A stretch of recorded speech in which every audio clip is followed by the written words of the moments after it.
Hello everyone, welcome to this channel. आज के इस सेशन में आप सभी का बहुत बहुत स्वागत है। एक यूपीएससी एस्पिरेंट जब अपनी जर्नी को स्टार्ट करता है तो उसके द्वारा बहुत सारा एफर्ट अपनी जीएस, ऑप्शनल और करंट अफेयर की प्रिपरेशन में इसलिए डाला जाता है। क्यों?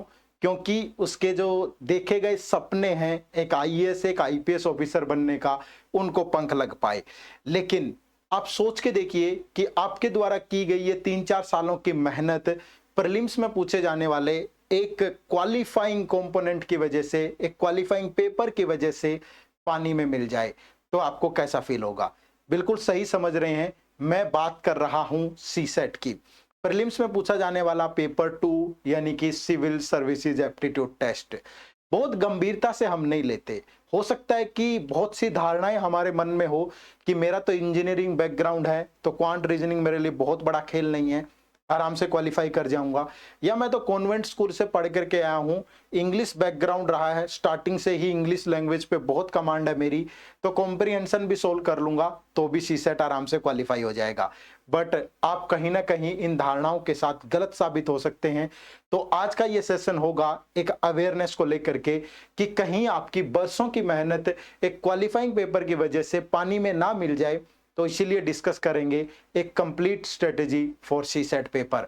तो शुरू करते हैं civil services aptitude test. Prelims में पूछा जाता है पेपर 2 सी सेट, और यहां से अगर मैं बात करूं एक क्वालिफाइंग नेचर का पेपर है, 2011 में पहली बार इंट्रोड्यूस हुआ, 2015 ऑनवर्ड इसको क्वालिफाई कर दिया गया, पहले मार्क्स भी ऐड होते थे। तो आपको क्वालिफाई करने के लिए सिर्फ और सिर्फ 33% मार्क्स चाहिए होते हैं, यानी कि 67 मार्क्स अगर आप लेते हैं तो आपका ये पेपर क्वालिफाई हो जाता है बड़े आराम से। ठीक है, टोटल 80 क्वेश्चन पूछे जाते हैं और 80 क्वेश्चंस का ये सब्जेक्ट वाइज सेग्रीगेशन है कि इंग्लिश, रीजनिंग और क्वांट के क्वेश्चन कितने रहते हैं। ये लगातार हर ईयर सेम नहीं रहते हैं। अगर मैं बात करूं इंग्लिश की, तो इंग्लिश में फिर भी आपको सिमिलरिटी देखने को मिलेगी, 25 से 30 क्वेश्चन इस कंपोनेंट से पूछे जाते हैं। इसके बाद अगर बात करोगे क्वांट और रीजनिंग की, 2017 से शुरू करें तो लेवल किसी हद तक सेम होता था, लेकिन ईयर बाय ईयर जो ये गैप है ये बढ़ता जा रहा है। और अगर हाल फिलहाल के ईयर्स की बात करेंगे तो 2023 में तो ये गैप बहुत ज्यादा हो गया है। क्वांट के क्वेश्चन 40 प्लस पूछे जा रहे हैं और रीजनिंग के क्वेश्चन 10 से 12 तक रह गए हैं। ठीक है, तो ये चीजें बताना क्यों जरूरी था, ये भी स्ट्रेटेजी का ये एक पार्ट है, सो दैट आपकी एक लर्निंग अच्छी रहे। यहां से भी कंपोनेंट वाइज ये एक एनालिसिस मैंने आपको दे दिया है। ठीक है, चलिए अब बात करेंगे सिलेबस की।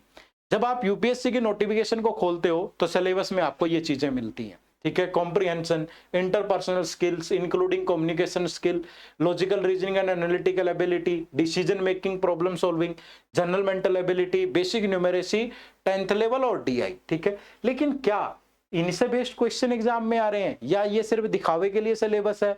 एक्चुअल में कहां से क्वेश्चन पूछे जा रहे हैं? तो बहुत सारी चीजें ईयर बाय ईयर गायब होती जा रही है। जैसे अगर आप देखोगे आजकल का पैटर्न जो है उसमें interpretation skill, communication skill, logical reasoning में एनालिटिकल वाला पार्ट, डिसीजन मेकिंग और अगर मैं कहूं डीआई, इन चीजों से क्वेश्चन आ ही नहीं रहे हैं। तो फिर कहां से पूछे जा रहे हैं? आपकी स्ट्रेटेजी क्या होनी चाहिए? ठीक है, तो इस सिलेबस से हटके बहुत चीजें हैं जो आपके लिए जानना जरूरी है। शुरू करते हैं। सबसे पहले स्ट्रेटेजी होगी क्वांट और रीजनिंग की, फिर मेरे साथ नरवीर सर भी हैं, वो आपको इंग्लिश कॉम्प्रिहेंशन की फुल ऑन स्ट्रेटेजी डिस्कस करेंगे। ठीक है, तो सबसे पहले जानना जरूरी है कि कौन से टॉपिक है जो हमें प्रिपेयर करने चाहिए क्वांट के अंदर। तो क्वांट के अंदर ये टॉपिक्स आपके सामने हैं। ये टॉपिक मैंने कहां से प्रिपेयर किए हैं? 2011 से लेकर के 2023 तक का पेपर है, और पिछले 7 सालों को मैंने ज्यादा प्रेफरेंस दी है क्योंकि बदलता हुआ ट्रेंड और जो पैटर्न है उसी के अकॉर्डिंग हमें प्रिपेयर करना चाहिए। तो ये सारे टॉपिक से क्वेश्चन पूछे जाते हैं। नंबर सिस्टम है, simplification, LCM, HCF, percentage, ratio, mixture, profit loss, SI CI, average, ages, time and work, pipe and cistern, time distance, mensuration, probability. तो ये आपका कंप्लीट सिलेबस रहता है। ठीक है, जो आपको सिर्फ बेसिक न्यूमेरेसी के नाम पे दिया गया है नोटिफिकेशन के अंदर। ये टॉपिक से क्वेश्चन पूछे जा रहे हैं। दूसरा, अब टॉपर तो बनना नहीं है। अगर आप इस पेपर में 150 नंबर ले भी आए तो क्या फायदा, जो मेरिट बनेगी वो तो जीएस पेपर 1 से बनेगी, तभी आप मेंस लिख पाएंगे। ये तो सिर्फ क्वालिफाई करना है।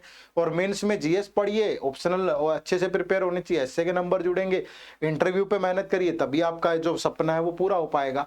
तो फिर क्यों यहाँ पे बहुत ज्यादा टाइम वेस्ट करना। तो ये सारी चीजें नहीं पढ़नी है, लिमिटेड चीजें पढ़नी है, और वो लिमिटेड चीजें यहाँ पे मैंने दे दिया आपको। तो ये इंपॉर्टेंट टॉपिक है। नंबर सिस्टम आप जानते हैं, सबसे ज्यादा क्वेश्चन 2023 के पेपर में 22 क्वेश्चन अकेले इसी टॉपिक से पूछे गए। ठीक है, फिर एलसीएम एचसीएफ बेसिक टॉपिक है, एलसीएम एचसीएफ से चाहे क्वेश्चन ज्यादा ना हो बट पढ़ना जरूरी है। फिर permutation combination, percentage, profit loss ratio, time and work, time and distance, age is average, और इसी सीक्वेंस में पढ़िएगा। यहां से स्टार्ट करिए, 1 बाय 1 टॉपिक पढ़िए, कितना शानदार रहेगा आपके लिए ना, बहुत ज्यादा टाइम वेस्ट होगा और आप आराम से इनको प्रिपेयर कर पाएंगे। थोड़ा समय ज्यादा दीजिएगा, ठीक है। बाकी मैं अप्रोच में बताऊंगा कि आपकी अप्रोच क्या होनी चाहिए पढ़ते हुए, वहां पे भी डिस्कशन होगा। इसके बाद बात करें कि मैंने कह तो दिया है आपको कि ये टॉपिक इंपॉर्टेंट है, बट मैं किस बेस पे बातें कर रहा हूं आपके साथ, ये हमारा मैंने पिछले 7 सालों का टॉपिक वाइज सेग्रीगेशन भी लिया है कि किस टॉपिक से कितने क्वेश्चन पूछे जा रहे हैं। अगर मैं बात करूं नंबर सिस्टम की, तो आप यहां पे देखेंगे लास्ट कुछ सालों से पहले 5 6 7 8 क्वेश्चन आ रहे थे, लेकिन लास्ट 4 ईयर से तो 18 13 15 और 22 क्वेश्चन तक है। ठीक है, मैंने कहा प्रोबेबिलिटी परमुटेशन कॉम्बिनेशन जरूर पढ़िए, इस बार 13 क्वेश्चन है, पहले भी 4 3। मेंसुरेशन पढ़िए, ठीक है। एचसीएफ एलसीएम से क्वेश्चन कम है लेकिन बेसिक टॉपिक है, ठीक है। परसेंटेज पढ़िएगा, परसेंटेज पढ़ेंगे तो profit and loss, compound interest, simple interest, ये चीजें पढ़ना आसान होगा, ठीक है। एजिट से हर साल क्वेश्चन रहता है, टाइम एंड वर्क से, तो इन्हीं टॉपिक्स पे फोकस ज्यादा करिएगा। ये आप लोगों की टाइम और एनर्जी बचाएगा, क्योंकि ये मैंने आपको बना के दे दिया, लेकिन एग्जीक्यूट आपको करना है, ठीक है। सिमिलरली अगर हम बात करेंगे रीजनिंग एबिलिटी की, अब आप कहोगे सर रीजनिंग एबिलिटी क्या पढ़ना चाहिए, 10 से 12 क्वेश्चन ही तो पूछ रहा है, तो फिर क्या हुआ। मैं कह रहा हूं आपको क्वांट से पहले रीजनिंग पढ़नी चाहिए आपको। क्यों? क्योंकि रीजनिंग के क्वेश्चंस का लेवल आज भी इतना नहीं बढ़ा है जितना क्वांट का बढ़ गया है। बहुत सामान्य लेवल पे क्वेश्चन आ रहे हैं रीजनिंग के, अगर एक आध क्वेश्चन को छोड़ दें तो इन टॉपिक्स को जरूर प्रिपेयर करो। ये आपका पूरा का पूरा सारा सिलेबस है, लेकिन आपको मेनली फोकस किन टॉपिक्स पे करना चाहिए वो आपको यहाँ पे दिए गए हैं। Alphabetical, alphanumeric series, coding and decoding, दोनों टॉपिक एक दूसरे से रिलेट भी करते हैं, पढ़ सकते हैं। सिलोगिज्म पढ़िएगा, direction, ranking, blood relation, letter series, clock, calendar, cube, ऊपर से स्टार्ट करिएगा, इसी ऑर्डर में पढ़िएगा। लिमिटेड से कंसेप्ट है, बहुत मुश्किल नहीं है, ठीक है। कहीं ये सोच रहे हो कि पता नहीं क्या पूछ रहा है, ऐसा कुछ नहीं है। रीजनिंग में आज भी लेवल उतना बड़ा नहीं है, तो इनको प्रिपेयर करिएगा, ठीक है। अब आपकी रीजनिंग में भी मैंने आपको क्यों बोला कि यही टॉपिक आपको पढ़ने हैं, तो ये एनालिसिस आप देख सकते हो, एक प्रॉपर तरीके से मैंने आपको यहाँ पे करके दिया है, किस टॉपिक से कितने क्वेश्चन पूछे गए हैं। आप इसको ध्यान में जरूर रखिएगा जब भी आप प्रिपरेशन करें, ठीक है। चलिए, अब अप्रोच क्या होनी चाहिए कि आपने बता तो दिया कि ये सिलेबस है, ये इंपॉर्टेंट टॉपिक है, बट कौन सी चीजें हैं जो इस जर्नी के दौरान हमें ध्यान रखनी है कि सीसेट की तैयारी करते हुए ना तो हमारी करंट अफेयर की तैयारी डिस्टर्ब हो, ना हमारी ऑप्शनल की तैयारी डिस्टर्ब हो, ना जीएस की तैयारी डिस्टर्ब हो, तो फिर कैसे प्रिपेयर करें, ठीक है। कम टाइम में मैक्सिमम आउटपुट निकले, तो 2-3 चीजों का ध्यान रखना है, ठीक है। और रिजल्ट भी मिले पॉजिटिव, है ना। ऐसा नहीं है कि सिर्फ स्ट्रेटेजी फॉलो हो रही है लेकिन उसकी आउटपुट कुछ नहीं है, नहीं, रिजल्ट भी पॉजिटिव मिलना चाहिए। तो सबसे पहला पॉइंट है, जो चीजें ध्यान में भी रखनी है, ये अप्रोच का ही पार्ट है कि डिफिकल्टी लेवल इंक्रीज हो रहा है ईयर बाय ईयर।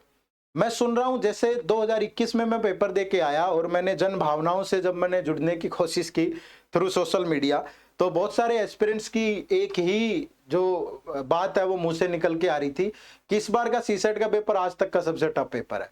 2022 में भी सेम रिपीट हुआ, 23 में भी रिपीट हुआ। तो इन सब बातों का तात्पर्य क्या निकालें? तात्पर्य ये निकलता है कि लेवल जो है वो ईयर बाय ईयर इंक्रीज हो रहा है, तो कम तो नहीं होगा। तो आपको डिफिकल्टी लेवल ध्यान में रख के ही प्रिपरेशन करनी है। कहीं आप किसी भी टाइप का मटेरियल उठा के कहीं से भी कुछ भी प्रिपेयर करना शुरू कर दे, क्वेश्चन जो है वो फेमिलियर होने चाहिए यूपीएससी के क्वेश्चंस के, ठीक है। और सबसे बड़ा माध्यम है, पहले पीवाईक्यू पढ़ो, उसके लिए पीवाईक्यू देखो कैसी चीजें पूछ रहा है और वैसी चीजें प्रिपेयर करो, है ना। दूसरा, do not put all eggs in one basket. मैंने आपको कंपैरेटिव एनालिसिस समझाया था स्टार्टिंग में ही, क्वांट, रीजनिंग और इंग्लिश के किस साल कितने क्वेश्चन पूछे गए। अब आप में से बहुत सारे लोगों की धारणाएं ऐसे होती हैं कि सर मेरा तो इंजीनियरिंग बैकग्राउंड था, क्वांट रीजनिंग बहुत बड़ा टास्क थोड़ा है मेरे लिए, मैं 2 महीने छोड़ो, मैं तो 15 दिन एग्जाम से पहले या 1 महीना प्रैक्टिस करूंगा तो ऐसे ऐसे हवा में निकाल दूंगा पेपर सीसेट का। या मैं तो शुरू से ही कॉन्वेंट स्कूल में पढ़ा हूं सर, और मेरे लिए इंग्लिश कॉम्प्रिहेंशन कोई बड़ा बड़ा गेम नहीं है, तो बहुत आराम से कर लूंगा। लेकिन वो बातें सिर्फ हवा में है, ठीक है। आप एक बार 2023 का पीवाई जो पेपर है वो उठा के सोल्व करिए उसे, आपकी सारी धारणाएं धरी की धरी रह जाएंगी, ठीक है। मैं ये नहीं कह रहा हूं आपको, मैं डिमोटिवेट करने की कोशिश नहीं कर रहा हूं, यहाँ पे मेरा कोई ऐसा पर्पज नहीं है। मैं तो आपको अवेयर कर रहा हूं कि आपको एक तो तीनों पे आपकी कमांड होनी चाहिए, क्योंकि अकेली रीजनिंग पढ़ के या अकेली इंग्लिश पढ़ के या अकेली क्वांट पढ़ के आपका पेपर क्वालिफाई नहीं होगा। अकेला क्वांट मान सकते हैं, लेकिन वो तो इस साल 40 क्वेश्चन, हो सकता है नेक्स्ट ईयर 30 हो जाए, फिर क्या करोगे, ठीक है। हो सकता है कि 5, 7, 10 question communication skill, interpretation, personal skill के डाल दिए उसने, डिसीजन मेकिंग के डाल दिए, तो उससे बहुत फर्क नहीं पड़ेगा। अगर 10 क्वेश्चन डाल भी दिए तो आप ये सोच के देखो, फिर भी 70 क्वेश्चन आपको तो क्वालिफाई करना है, आपको कौन सा टॉप करना है इसके अंदर, तो आपका एफर्ट तब भी वेस्ट नहीं जाएगा। आप उस पर फोकस वो मत करिए, लेकिन सारे एग्स एक बास्केट में डालने की गड़बड़ मत करना, सारे कंपोनेंट प्रिपेयर करने हैं आपको, ठीक है। और अकेली इंग्लिश से, अकेली रीजनिंग से कुछ नहीं होना है, क्वांट तो नेसेसरी पार्ट हो गया, ठीक है। नेक्स्ट क्या है कि रीड सेलेक्टिव टॉपिक ओनली। मैं फिर से बताऊंगा आपको, मैंने बताए भी है क्वांट के और रीजनिंग के, ये इंपॉर्टेंट टॉपिक है, इन्हीं को पढ़ो, ठीक है। अब पढ़ने के पीछे की वजह यह है कि क्वालिफाइंग नेचर है। अगर मार्क्स ऐड हो रहे होते तब तो मैं आपको खुद ही बताता कि ये पूरा सिलेबस पढ़िए, ठीक है। लेने तो 33% मार्क्स है, और इतना टाइम अगर यहाँ पे लगा दिया तो जीएस कब पढ़ेंगे भाई। लक्ष्मीकांत का लेटेस्ट एडिशन आ गया है, कब पढ़ोगे, है ना। कब स्पेक्ट्रम पढ़ोगे, कब रमेश चंद्रा पढ़ोगे, बहुत जरूरी है, वहां फोकस करना है। कब अपनी जो ऑप्शनल की तैयारी है, कब मेंस आंसर राइटिंग की लिखना कब शुरू करोगे, करंट अफेयर से डेली अपडेट, आपको अपडेशन चाहिए, कब करोगे। तो सीसेट में बहुत ज्यादा टाइम नहीं लगाना है, सेलेक्टिव टॉपिक बता दिए, उन्हीं को फोकस करिएगा, ठीक है। पॉइंट नेक्स्ट क्या है, develop conceptual understanding as well as practical approach. देखो हुआ क्या, मैं बहुत प्रैक्टिकल बात करूंगा। 2023 का पेपर आप में से भी बहुत सारे एस्पिरेंट दे करके आए होंगे, पेपर देख के आपको एक बात फील हुई होगी कि बहुत सारी जगह बहुत बच्चों ने बताया कि देख के यही नहीं पता चल रहा था कि ये क्वेश्चन किस टॉपिक का है, ये परमुटेशन का है, ये नंबर सिस्टम का है। पूरा पेपर ही ऐसे ऐसे आगे सामने से हिलता हुआ नजर आ रहा था। उसकी वजह क्या है, क्योंकि आप कंसेप्चुअली वीक हो। मैं आपको 15 क्वेश्चन यहाँ लाइव सोल्व करके दिखा दूंगा नंबर सिस्टम के, जो बहुत छोटे छोटे कंसेप्ट से 2023 के पेपर में पूछे गए, लेकिन हमने उस लेवल से प्रिपेयर नहीं किया था, तो वो बात बहुत बड़ी होगी, जो बहुत सामान्य बात थी। आपको क्लासिफिकेशन ऑफ नंबर, अगर आपको सिर्फ प्राइम नंबर, कंपोजिट नंबर, इनकी डेफिनेशन भी पता है तो 2-3 सवाल तो इसी पे बेस्ड थे। आपका रिमाइंडर पे कितना क्वेश्चन था, डिविजिबिलिटी रूल अगर आपको सिंपल सिंपल से पता है उस पे बेस्ड क्वेश्चन थे, यूनिट डिजिट पे कितना आसान सवाल था। इसके अलावा बहुत सारी और प्रैक्टिकल अप्रोच है, नंबर ऑफ जीरोज हैं, एपीजीपी है, ये सारी पढ़ी है ना। परमुटेशन में कितने मुश्किल सवाल थे यार, बहुत तबाही सवाल तो नहीं थे, लेकिन अगर आपने वो फैमिलियर क्वेश्चन प्रैक्टिस नहीं किए थे पहले तो वो लगेगा। अब उसने तो सिलेबस में लिख दिया basic numeracy, relation of number, उन पे बेस्ड क्वेश्चन पूछ रहा है, वो सारा उसी का पार्ट है। तो एक कंसेप्चुअल अंडरस्टैंडिंग के साथ एक प्रैक्टिकल अप्रोच आएगी जब आप सिमिलर लेवल यूपीएससी का प्रैक्टिस करोगे, ठीक है। तो दोनों चीजों पे आपको काम करना चाहिए, और मैंने यहाँ नंबर सिस्टम को इसलिए पकड़ा क्योंकि उसी से ज्यादा क्वेश्चन है, और उसके अंदर क्या क्या चीजें पढ़नी चाहिए आपको, ठीक है। इस पे काम करिएगा जरूर। उसके बाद नेक्स्ट है start your preparation on time. भरोसे मत रहिए, आपको लगता है कि 1 महीना पहले भी शुरू करेंगे तो आराम से हो जाएगा। आप सोच के देखो यार, पिछले 4-5 साल की मेहनत है आपकी, एक सपना है आईएएस आईपीएस ऑफिसर बनने का, टॉप 75 में रैंक लेकर के आना है, एक आईएएस ऑफिसर बनना है, नंबर चाहिए 1000 से 1000, 25, 30, 50 के लगभग। कैसे आएंगे अगर सीसेट में उलझे रहे, और अगर नहीं प्रिपेयर किया, और आपकी प्रिपरेशन है, आपके मेंस में बन रहे हैं नंबर जाकर के 900, 850, 900 इतने, लेकिन परी हुआ ही नहीं, तो लिखने का सपना, मेंस लिखने का सपना ही अधूरा रह गया। तो पहला पड़ाव पार करोगे तभी तो दूसरे पड़ाव पे जाओगे। समय रहते संभलिएगा, ये आज के टाइम पे एक बड़ा पेन पॉइंट है सीसेट आप लोगों के लिए। इसको टाइम पे प्रिपेयर करना शुरू कर दो, थोड़ा थोड़ा टाइम अभी से दोगे, कहानी आसान रहेगी, एंड में जाकर के फंस जाएगा, फिर मुश्किल होगा, ठीक है। और प्रैक्टिस करिए, प्रैक्टिस अलॉट, और प्रैक्टिस वही करिए जैसा लेवल है। ऐसा नहीं कहीं से उठा के उठपटांग कुछ भी एसएससी के नाम पे नंबर सिस्टम के 4 सवाल कर लिए और आपको लगता है कि वैसा ही लेवल है, हो जाएगा, नहीं है। प्रैक्टिकल अप्रोच, थोड़े मुश्किल क्वेश्चन, वैसी चीजें आपको करनी चाहिए, ठीक है। लेकिन प्रैक्टिस कब करोगे? जब कुछ आता होगा। Practice is not the substitute of learning. पहले सीखिए फिर प्रैक्टिस करिए और सिमिलर लेवल प्रैक्टिस करिए, ठीक है। और भी अगर आपको कोई दिक्कत आ रही है, ये मैंने अप्रोच आपको समझा दी है क्वांट और रीजनिंग की। अभी इंग्लिश कॉम्प्रिहेंशन के लिए मैं नरवीर सर को बुलाऊंगा, लेकिन उससे पहले मैं आपको बता दूं कि सीसेट में अगर आपको बहुत गहराई से चीजें समझनी है, आपको लगता है कि सर मैंने बहुत मेहनत कर रखी है जीएस ऑप्शनल पे, लेकिन सीसेट से बड़ी परेशानी हो रही है मुझे, तो हम एक 2 घंटे की लाइव वर्कशॉप भी कंडक्ट करवा रहे हैं। आपकी स्क्रीन पे नीचे चल रहा होगा, देखो। और इस वर्कशॉप का लिंक इसी वीडियो के डिस्क्रिप्शन में है। 0 कॉस्ट, फ्री ऑफ कॉस्ट है। 2 घंटे में बहुत बेहतरीन तरीके से और सिंपलीफाई करके आपको बता देंगे कि आपको इन चीजों पे, कि एक तो लर्निंग क्या है हमारी पिछले सीसेट से और पिछले कई सालों से, फिर कैसे उससे डील करना है। तो उसके लिए इस वर्कशॉप से जरूर जुड़िएगा। ये फ्री ऑफ कॉस्ट है, डिस्क्रिप्शन में लिंक है, उसे ज्वाइन करिएगा, ठीक है। चलिए, तो अब मैं बुलाऊंगा नरवीर सर को कि वो आए और इंग्लिश कॉम्प्रिहेंशन की जो स्ट्रेटेजी है वो आप लोगों के साथ डिस्कस करें। तो over to Narveer sir.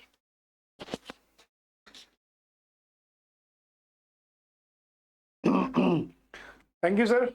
Hello everyone and welcome to the channel. तो गाइज जैसा विष्णु सर ने आपको भी बताया कि ये जो पेपर है ये क्वालिफाइंग नेचर का होता है, तो इसमें आपको टॉप नहीं करना, इसमें आपको बहुत ज्यादा मार्क्स नहीं लेने, ठीक है। सिंपल स्ट्रैटेजी क्या है गाइज, आपको मैं मतलब बेसिक उसमें एक्सप्लेन करता हूँ। आपको 80 क्वेश्चंस आते हैं इस एग्जाम में, ठीक है। हर क्वेश्चन की वेटेज होती है 2.5 मार्क्स, राइट। तो ये 2.5 के हिसाब से कितना बनता है, टोटल हो गया हमारा 200 मार्क्स का ये पूरा हमारा सी सेट का जो पेपर है वो होता है। अब इसमें क्वालिफाइंग परसेंटेज जो होती है वो होती है आपकी 33%। अब 33% ऑफ 200 जो आता है बनके लगभग 67 मार्क्स। तो मुझे 200 में से कट ऑफ क्लियर करने के लिए सिर्फ कितने मार्क्स चाहिए, 67 मार्क्स। अब 67 मार्क्स अगर मैं बात करूं तो लगभग 28 क्वेश्चन, 28 क्वेश्चन अगर आप ठीक करते हो आउट ऑफ 80, तो आप एक चीज समझो गाइस, अगर आप 28 क्वेश्चन ठीक कर लेते हो अपने एग्जाम में तो आपका सी सेट क्लियर हो जाता है। तो सुनने में बड़ा इजी है कि सर ये तो 33% तो कुछ भी नहीं हुआ, मतलब it's a piece of cake for us, right. लेकिन अब यहाँ पे एक चीज आपको समझाना चाहता हूँ गाइस, जो आप मतलब जो क्वेश्चन की साइकोलॉजी नहीं चलते, समझ के चलते, उनको ये प्रॉब्लम होती है। मैं आपको एक चीज एक्सप्लेन करता हूँ, देखना गाइस। जैसे सर ने भी आपको अभी एक्सप्लेन किया था, मैं दोबारा से इसी चार्ट पे आ रहा हूँ कि 2017, 18, 19 तक लगभग जो तीनों सब्जेक्ट हैं इनकी वेटेज कहीं ना कहीं बराबर रहती थी। कि अगर मान लो इंग्लिश 32 आ गया, मैथ्स 28 आ गया, डिसीजन मेकिंग के 10 क्वेश्चन आ गए, रीजनिंग के 25 आ गए। सिमिलरली इस तरह से 2018 में, 2019 में भी कहीं ना कहीं ये बैलेंस रहता था। लेकिन उसके बाद से एक चीज आपको देखने को मिलेगी कि मैथ्स के जो वेटेज है बहुत ऊपर चली गई है, रीजनिंग की वेटेज वो बहुत नीचे आ गई है, और इंग्लिश की कहीं ना कहीं थोड़ी सी वहीं पे है 25 to 30 के बीच में, राइट। अब यही चीज आपको अगले 3 सालों में देखने को मिलेगी। तो आपको यहाँ एक चीज समझने का, इसके जब इतने सारे आपके पास क्वेश्चन हैं तो आप कैसे वो 28 क्वेश्चंस चूज करो जिससे आपकी कट ऑफ क्लियर हो। अगर आप ये सोच रहे हो, और बहुत बच्चे करते भी हैं, जैसे सर ने भी बताया कि इंजीनियरिंग बैकग्राउंड वाले जो स्टूडेंट्स हैं वो सोचते हैं कि सिर्फ मैथ्स पे फोकस कर लेंगे और मैथ्स से ही पेपर निकल जाएगा। क्यों? क्योंकि मैथ्स में से 40, 42, 43 क्वेश्चन आ रहे हैं, 43 में से हम इंजीनियरिंग स्टूडेंट है 28 तो कर ही लेंगे ना, लगता ये है, एक्सपेक्टेशन ये है। लेकिन जब पेपर में जाके बैठते हैं ना गाइस, वहां पे वो मैथमेटिक्स नहीं आ रहा जो आप अपनी इंजीनियरिंग में पढ़ रहे हो, ठीक है। वहां पे आयोटा ये और ये ओमेगा ये सब नहीं आ रहा, वहां पे 10th क्लास के लेवल का बेसिक न्यूमरेसी आ रहा है, और उस पर आपकी एक्सपर्टीज होनी चाहिए। तो इसकी एक साउंड स्ट्रैटेजी जो मुझे लगता है एक अच्छा एस्पिरेंट, जो एक समझदार एस्पिरेंट लेके चलता है, वो क्या है। अब आपको एक चीज एक्सप्लेन करता हूं। मान लो मैथ्स में 40 क्वेश्चन है, तो एक चीज याद रखना गाइज, ये एग्जामिनर की जो एग्जाम ये क्रिएट करते हैं, ये उनके दिमाग में होता है कि आउट ऑफ 40 1/3 क्वेश्चन वो होने चाहिए जो इजी है, ठीक है। 1/3 क्वेश्चन वो होने चाहिए जो मॉडरेट है, और 1/3 क्वेश्चन वो होने चाहिए जो डिफिकल्ट है, मतलब सुपर डिफिकल्ट मान लो, जो मोस्टली बच्चा नहीं कर पाएगा, ठीक है। अब इसमें वो क्या एक्सपेक्ट करते हैं कि हम मतलब ये जो क्वेश्चन है इजी वाले ये सभी कर जाए, ठीक है। मॉडरेट वाले हैं, इनमें वहां पे वो टेस्टिंग होगी कि कौन कितनी तैयारी करके आए हैं, बट इनमें से भी आपके मोस्टली क्वेश्चन हो जाने चाहिए ज्यादा नहीं तो 2-3 छोड़ के। और डिफिकल्ट वालों में से हो सकता है कि शायद आप एक आधा ही कर पाओ या ना ही कर पाओ। तो अब आप ये समझ के चलो कि 40 में से अगर आप 2/3 क्वेश्चन अगर आप लेके चलते हो तो वो लगभग कहीं बनते हैं आपके 20 से 25 के। तो अगर आप बेशक आप इंजीनियरिंग के बैकग्राउंड के स्टूडेंट क्यों ना रहे हो, आप 20-25 से ज्यादा क्वेश्चन सॉल्व नहीं कर पाओगे, लेकिन वो 20-25 में आपकी कट ऑफ क्लियर नहीं हो रही है। तो आपको यहाँ एक साउंड स्ट्रैटेजी जो पहले विष्णु सर ने भी अभी आपको बताई, जो वो सर बोल रहे थे कि do not put all your eggs in one basket, मतलब किसी एक सब्जेक्ट पे डिपेंड होके मत जाओ कभी भी, क्योंकि ये पेपर इसी तरह से बैकफायर करता है और आपके पूरे साल की मेहनत वहां पानी में मिल जाएगी। तो प्लीज हम डराना नहीं चाह रहे आपको, हम रियलिटी बता रहे हैं, क्योंकि हर साल हमें, ठीक है, भर भर के ईमेल्स आती हैं और ये हमें बच्चे बताते हैं कि सर हमारे साथ ये हुआ इस साल पेपर बहुत मुश्किल आ गया। और इस साल तो 2023 में तो आपने सोशल मीडिया और न्यूज मीडिया में भी देखा होगा कि ये चीज बहुत ज्यादा डिस्कस हो रही है कि इतना मैथ ओरिएंटेड पेपर क्यों आ रहा है। देखो guys, they are they have the right to test you on any ability that they want to, simple सी बात है। तो इसको कॉमन एप्टीट्यूड कहा जाता है। एप्टीट्यूड का मतलब क्या होता है? Combination of English, quants, reasoning ability, मतलब बेसिकली योर एनालिटिकल स्किल्स, कि आप एनालिटिकल स्किल्स आपकी कितनी अच्छी हैं वो यहाँ पे टेस्ट होती हैं, और वो किसी एक सब्जेक्ट के बेसिस पे नहीं हो सकती कभी भी।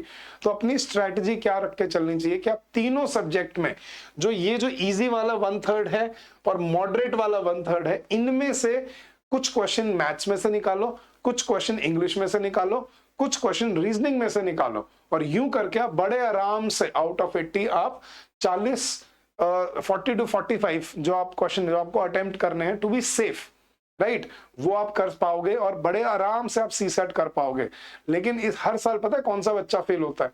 जो किसी एक सब्जेक्ट पे अपनी स्ट्रैटेजी बेस करके जाता है और दूसरा, ठीक है, और वो क्या करते हैं कि एग्जाम से कहला सर 10-15 दिन पहले रिवाइज कर लेंगे, प्रीवियस ईयर क्वेश्चन देख लेंगे, एक बार थोड़ा सिलेबस जो है रिवाइज मार लेंगे और आई थिंक सीसेट तो कर ही लेंगे ना, 30 ही क्वेश्चन तो नहीं बनाने हैं सारे के सारे, ऐसा हो नहीं पाता। लेकिन और ये आपको बहुत कॉमनली ये चीज देखने को मिलेगी एस्पिरेंट्स में, अगर आप किसी से बात करोगे कि सीसेट पे ध्यान कोई नहीं देता, लेकिन ये चीज सबको पता है कि बाकी सब में आपकी मेरिट कहीं ना कहीं ऊपर नीचे हो जाएगी, लेकिन सीसेट अगर क्लियर नहीं हुआ तो आप आगे नहीं बढ़ पाओगे। तो अब इंग्लिश लैंग्वेज की बात करते हैं। इंग्लिश लैंग्वेज में आपकी क्या स्ट्रैटेजी होनी चाहिए? फर्स्ट ऑफ ऑल, जो मैं आपको हर बच्चे को पहले हमेशा बोलता हूं, प्लीज अपना स्वॉट एनालिसिस से शुरू करो अपना काम। स्वॉट एनालिसिस क्या होता है guys? Strength, that is S, weaknesses, that is W, opportunity, that is what do you expect, and threat, what is the threat to that। तो सबसे पहले अपनी स्ट्रेंथ और अपनी वीकनेस समझो कि सीसेट के पेपर की बात कर रहा हूं कि मेरा कौन सा सब्जेक्ट मेरी स्ट्रेंथ है, कौन सी मेरी वीकनेस है। मान लो आप कॉन्वेंट स्कूल में पढ़े हुए बच्चे हो, आपको लगता है English I am comfortable with English, तो English is my strength. Quant में मुझे थोड़ा सा मुश्किल लग रहा है, तो स्ट्रेंथ पे बिल्डअप करो और अपनी जो वीकनेस है उसको इंप्रूव करो। मान लो आप ऑन द अदर हैंड, मान लो आप एक इंजीनियरिंग बैकग्राउंड के स्टूडेंट हो जिसने इतने साल क्वांट्स पढ़ा है, मैथमेटिक्स से टच में रहे हैं, अब उनको लगता है सर हमारा क्वांट स्ट्रांग है, क्वांट में हमें ज्यादा प्रॉब्लम नहीं आती, इंग्लिश एक पार्ट है जो हमें थोड़ा कहीं तंग करता है। तो अब उसमें क्या होना चाहिए कि अपना जो क्वांट है उसको बिल्डअप करके रखो और इंग्लिश को इंप्रूव करो। तो ये स्ट्रेंथ, वीकनेस, फिर अपॉर्चुनिटी क्या है आपके पास, आपकी करियर, आपका फ्यूचर, आपकी एग्जाम, और थ्रेट क्या है उसमें, टाइम एंड अप्रोच। और वही टाइम और अप्रोच के लिए ही हम आपके लिए एक फ्री वेबिनार लेके आए हैं जिसका लिंक इस वीडियो के डिस्क्रिप्शन पे दिया हुआ है, आपको नीचे स्क्रीन पे दिख भी रहा होगा बहुत देर से जो आपके सामने टेस्टिमोनियल्स चल रहे हैं। तो फ्री ऑफ कॉस्ट वेबिनार है, आप आइए। 2 घंटे के वेबिनार में हम ये सारी स्ट्रैटेजी आपको एक्सप्लेन करके बिल्कुल लेआउट करके रख देंगे आपके सामने, जिससे आप अपनी जो अगले साल का रोड मैप है वो क्रिएट कर पाओगे, उसको समझ पाओगे कि उसमें कैसे आगे बढ़ना है और क्या आपकी अप्रोच होनी चाहिए, क्या आखिरी 1 महीने 2 महीने में करना है या अभी से शुरू करना है उसको। वो सारी बारीकियां हम आपके सामने लेके आएंगे, क्वेश्चंस दिखाएंगे इस साल के, पिछले साल जो पेपर में आए हैं, ताकि उनमें हम बता पाए कि ये क्वेश्चन ऐसे सॉल्व होता है, इसको ऐसे करना चाहिए। तो वो सब हम वेबिनार में डिस्कस करेंगे। तो do join that webinar, the link for the webinar is given in the description of the video. तो चलते हैं अपनी स्ट्रैटेजी पे guys. Identify your strong subjects. So it is recommended that once a candidate knows his strong और weak subjects, he should solve questions from that section first. तो जो आपका strong subject है पहले उस पे फोकस करो, पहले उसके क्वेश्चन सॉल्व करो, क्योंकि वो आपकी स्ट्रेंथ है। अपनी स्ट्रेंथ पे बिल्ड अप करना सीखो। जितने ज्यादा क्वेश्चन आप अपने स्ट्रॉन्ग सब्जेक्ट से निकाल पाओगे, उतने कम क्वेश्चन आपको अपने वीक सब्जेक्ट से निकालने पड़ेंगे। तो ये है आपकी पहली स्ट्रेटजी, अपनी स्ट्रेंथ और अपनी वीकनेस, उन दोनों को आइडेंटिफाई करके चलो, so that this will not only help you feel confident about your preparation but also assess the performance as well as if you panic, if you get stuck in a tricky situation। जो इस साल हुआ कि जो maths पे अपनी strategy build करके गए थे कि मैथ्स से सारा पेपर निकाल देंगे, अगर वो थोड़ा कॉम्प्रिहेंशन, थोड़ा रीजनिंग को भी पढ़ के गए होते तो मैथ्स के क्वेश्चन जो छूट जाते हैं, वहां पे मुश्किल लगते हैं, वही क्वेश्चन आप रीजनिंग या इंग्लिश में से निकाल सकते थे। यही एक अडेप्टेबिलिटी और एक स्मार्ट अप्रोच होगी एक अच्छे एस्पिरेंट की इस एग्जाम के लिए। Second point, yes, strategy for reading comprehension. लगभग गाइस, जैसे मैंने आपको बताया कि इंग्लिश में क्वेश्चन जो है वो आउट ऑफ 80 लगभग 25 to 30 के बीच में रहते हैं। इन द लास्ट 4 years इतना ही रहा है। तो 25 से 30 के बीच में जो स्कोर है, जो नंबर ऑफ क्वेश्चन है, वो आपके रहते हैं। और लगभग उसमें कितने पैसेजेस आते हैं। अब आपके इसमें और कोई ग्रामेटिकल क्वेश्चन नहीं आता, कोई एरर डिटेक्शन या और कोई fill in the blanks vocabulary based question नहीं आते। इसमें सिर्फ आपके कॉम्प्रिहेंशन आते हैं। आपको कॉम्प्रिहेंशन पैसेज दिया होता है और उनके नीचे उसके कॉम्प्रिहेंशन के ऊपर बेस्ड क्वेश्चन दिए होते हैं। तो उसमें आपकी अप्रोच क्या होनी चाहिए, लगभग आप 12 से 16-17 के आसपास आपको पैसेजेस एग्जाम में मिलते हैं। तो आपको अगर आपको पता है तो इसमें अलग अलग तरह के लेवल के पैसेजेस होते हैं, level 1, level 2, level 3 and level 4। ठीक है, level 1 being the easiest and the shortest, level 4 being the toughest and the biggest. तो आपको हमेशा लेवल 4 से शुरू करना है अपने एग्जाम में। क्यों? क्योंकि आप एक पैसेज पढ़ने में उतना ही टाइम लगाओगे, लेकिन अगर एक पैसेज पे 4 क्वेश्चन है तो मैं 4 क्वेश्चन बना पाऊंगा। अगर एक पैसेज पे एक ही क्वेश्चन है तो मेरी आउटपुट या मेरी एफिशिएंसी उतना वैल्यूएबल नहीं होगी, राइट। तो वही आपकी स्ट्रैटेजी होनी चाहिए यहाँ पे कि पहले अपनी कॉम्प्रिहेंशन स्किल्स को डेवलप करो, अपने बड़े पैसेजेस को सबसे ज्यादा प्रेफरेंस दो, क्योंकि उसमें मैक्सिमम नंबर ऑफ क्वेश्चंस होते हैं जिनको हम बोलते हैं लेवल 4 पैसेजेस। ठीक है, जिसमें 3, 4 या 4 से ज्यादा क्वेश्चन हो, उनको हम लेवल 4 पैसेजेस बोलते हैं। तो पहले वो आपको सॉल्व करनी चाहिए, जिससे आपका टाइम भी बचे और आपका आउटपुट भी ज्यादा निकले। तो ऐसी बारीक चीजें आपको हम बताने वाले हैं अपने इन सेशंस में, इन वेबिनार्स में। नाउ, अब क्या टिप्स होनी चाहिए, क्या आपकी स्ट्रैटेजी होनी चाहिए फॉर रीडिंग कॉम्प्रिहेंशन। सबसे पहला, read the passage very fast. जो पहली रीडिंग आपने पैसेज में देनी है वो बहुत तेज होनी चाहिए, ताकि आप बस उसका ओवरव्यू ले पाओ, क्योंकि फिर आपको क्वेश्चन पे आना पड़ेगा, क्वेश्चन अच्छे से पढ़ना पड़ेगा, ऑप्शन देखने पड़ेंगे जो कि बहुत क्लोज होते हैं बाय द वे। ठीक है, एक छोटे से वर्ड से पूरा ऑप्शन बदल जाता है और फिर वहां से आपको एक बार फिर अपना आंसर दोबारा रिकन्फर्म करना पड़ता है। तो यार, first reading of the passage should be skimming, जिसको हम बोलते हैं कि अपना जो पैसेज है उसको स्किम करो। स्किम मतलब बड़े ही स्मूथली, बड़े ही क्विक पेस में उसको एक बार पढ़ के सिर्फ समझो कि उसमें टोन क्या है और क्या बात की जा रही है। Second, read the questions with their options. सिर्फ क्वेश्चन को मत पढ़ो, उनके ऑप्शंस भी पढ़ो, ताकि आपको ये समझ आए कि पैसेज में जो इन्फॉर्मेशन गिवन है उसमें से मुझे क्या इन्फर करना है और वहां पे डिफरेंस कैसे होगा, एलिमिनेशन मेथड कैसे काम करेगा, वो भी आपको अब इसमें सिखाया जाता है। Next, go to the relevant section of the passage. जहां पे आपका आंसर दिया हुआ है उस सेक्शन पे जाइए पर्टिकुलरली और वहां जाकर अपना आंसर ढूंढिए आप। Then mark the answer which you think is correct.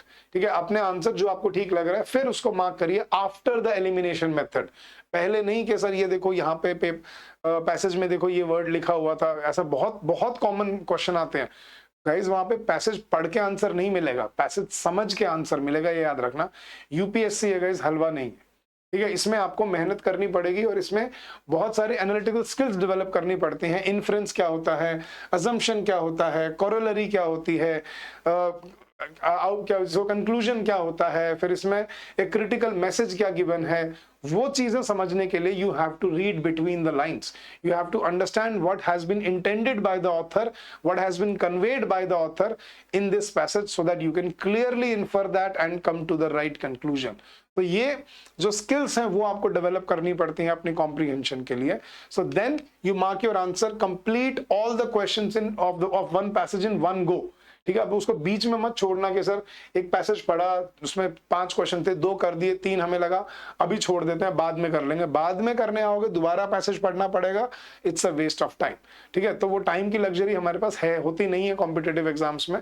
But इसमें थोड़ा बहुत आपको यूं है कि 80 में से आपको 80 नहीं करने, 80 में से आपको 40 या 45 या 50 अटेम्प्ट करने हैं मैक्सिमम, ताकि आपके एटलीस्ट जो मिनिमम कट ऑफ स्कोर है 67 मार्क्स, आप वहां तक पहुंच पाओ, and that should be our target. लेकिन वो 67 एक सब्जेक्ट से नहीं निकलेगा कभी भी, याद रखना। वो गलत स्ट्रैटेजी मत बना के जाओ, हमेशा बैलेंस आउट करो अपनी अप्रोच को। ठीक है, and last but not the least, always mark the answer by using elimination method as I told you, and eliminate those options which are least likely to be correct, जो हम आपको अब यहाँ पे एनालाइज करना और उसको असेस करना सिखाते हैं कि कैसे आप एक राइट कंक्लूजन पर पहुंचते हो, एक्सट्रीम ऑप्शंस को एलिमिनेट करते हो, इलॉजिकल या अनकंटेक्चुअल ऑप्शंस को एलिमिनेट करते हो और फिर सही आंसर निकालते हो। ये बहुत जरूरी है आपके कॉम्प्रिहेंशन में।